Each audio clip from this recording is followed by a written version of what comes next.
नमस्कार दोस्तों, मेरे चैनल भक्ति भाव टीवी में आपका स्वागत है। क्या हुआ जब बर्बरीक ने कर्ण पर छोड़े अपने अमोघ 3 बाण। महाभारत का युद्ध अपने चरम पर था। कुरुक्षेत्र की भूमि रक्त से लाल हो चुकी थी। आकाश में गिद्ध मंडरा रहे थे, धरती कराह रही थी और देवता तक इस युद्ध को मौन होकर देख रहे थे।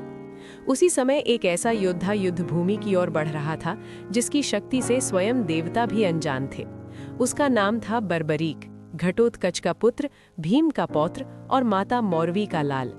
और सामने था दानवीर कर्ण, सूर्यपुत्र, अंगराज, अधर्म और धर्म के बीच झूलता एक महान योद्धा।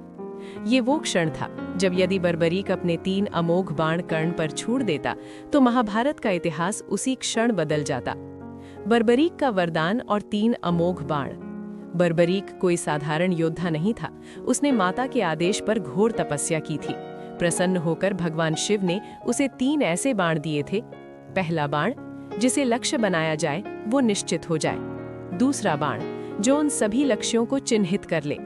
तीसरा बाण, जो सभी चिन्हित लक्ष्यों का संहार कर स्वयं वापस लौट आए। इन तीनों बाणों को मिलाकर कहा गया था, यदि इन्हें एक साथ प्रयोग किया गया तो पूरी की पूरी सेना समाप्त हो जाएगी, चाहे वो देवताओं की ही क्यों न हो। कर्ण और बर्बरीक का आमना सामना। जब बर्बरीक कुरुक्षेत्र पहुंचा तो उसने देखा, पांडव थके हुए हैं, कौरव भयभीत हैं, कृष्ण मुस्कुरा रहे हैं, पर एक योद्धा ऐसा था जो अब भी अडिग खड़ा था, कर्ण। कर्ण की आंखों में युद्ध की आग थी, लेकिन हृदय में कहीं गहरा दुख। बर्बरीक ने दूर से ही कहा, हे अंगराज, मैंने सुना है तुम सबसे महान दानी और महावीर हो। मैं जानना चाहता हूँ, यदि मेरे 3 बाण तुम पर चले तो क्या तुम उनका सामना कर पाओगे? कर्ण मुस्कुराया, वो हंसी जिसमें पीड़ा भी थी और गर्व भी। वीर, बाणों से अधिक भय मुझे अधर्म से लगता है। यदि तुम्हारा बाण मुझे मार सकता है तो वो भी मेरा भाग्य होगा। पहला बाण, लक्ष्य का चयन।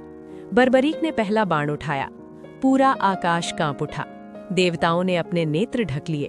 पहला बाण बोला नहीं, चमका नहीं, बस कर्ण के हृदय को लक्ष्य कर ठहर गया।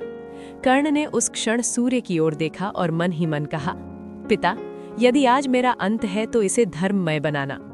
दूसरा बाण, चिन्हांकन। दूसरा बाण छोड़ा गया। अद्भुत दृश्य था। कर्ण के चारों ओर प्रकाश के चिन्ह उभर आए। उसका कवच, उसका कुंडल, उसका धनुष, उसका अभिमान और उसका भाग्य। ये बाण केवल शरीर नहीं, अहंकार और प्रारब्ध को भी चिन्हित कर चुका था। भीम कांप उठा। अर्जुन ने धनुष गिरा दिया। द्रौपदी ने आंखें मूंद लीं। तीसरा बाण, संहार का क्षण। अब तीसरा बाण उठाया गया। यदि ये बाण चल जाता तो कर्ण का अस्तित्व, उसकी कीर्ति, उसका नाम सब समाप्त हो जाता। उसी क्षण भगवान श्री कृष्ण आगे बढ़े। कृष्ण का हस्तक्षेप, धर्म की पुकार। कृष्ण ने बर्बरीक का हाथ पकड़ लिया। वीर, यदि ये बाण चला तो ये युद्ध नहीं, सृष्टि का संहार होगा। बर्बरीक चकित था, पर मैंने तो पूछा था, जो पक्ष कमजोर हो मैं उसी का साथ दूंगा। कृष्ण ने गंभीर स्वर में कहा, और हर दिन कमजोर बदलता रहेगा। फिर तुम प्रतिदिन पक्ष बदलोगे और अंत में कोई भी जीवित नहीं बचेगा। बर्बरीक समझ गया। उसने कर्ण की ओर देखा। कर्ण ने सिर झुका लिया। कर्ण और बर्बरीक का मौन संवाद।